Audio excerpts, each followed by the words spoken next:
Hello friends, good morning সবাইকে। তো আমি অনেক দিন পর চলে এসেছি আবার ডেইলি ব্লগ নিয়ে, নতুন নতুন ভিডিও নিয়ে।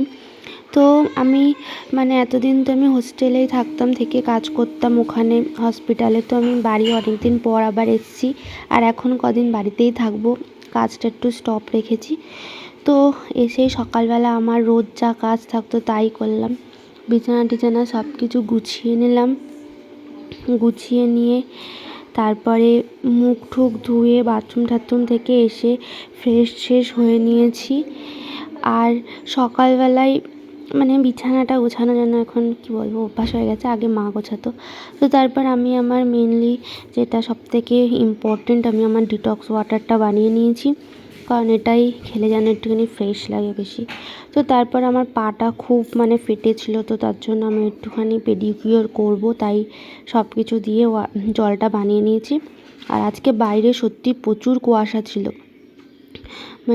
এতটা কুয়াশা এতদিন আমি দেখিনি। আর কলকাতার সাইডে তো একটু বেশি গরম, বাড়ির দিকটা যেন একটু হালকা ঠান্ডা ঠান্ডা, কিন্তু সত্যি কথা বলতে গরম পড়েই গেছে।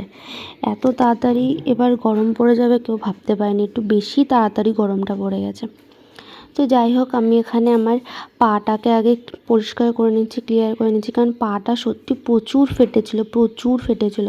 সারাদিন এসির মধ্যে থেকে তো পা একদম পুরো ফেটে চৌচির। আর ওখানে তো বেশি সব কেয়ার টেয়ার করা হয় না, বাড়িতে আসলেই যা আমি করি। তো পাটা আমার দেখো ঝকঝক করছে, এবার পরিষ্কার হয়ে গেছে।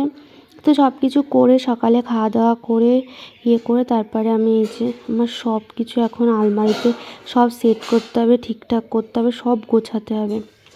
তো সব কিছু গোছানোর আগে আমি মেকআপ নিয়ে বসেছি, এগুলো ঢেলে সব কিছু আলাদা করে ঠিকঠাক করে গোছাতে হবে, কারণ সব এদিক ওদিক করে রাখা আছে, কোনোটা গুছিয়ে রাখা নেই।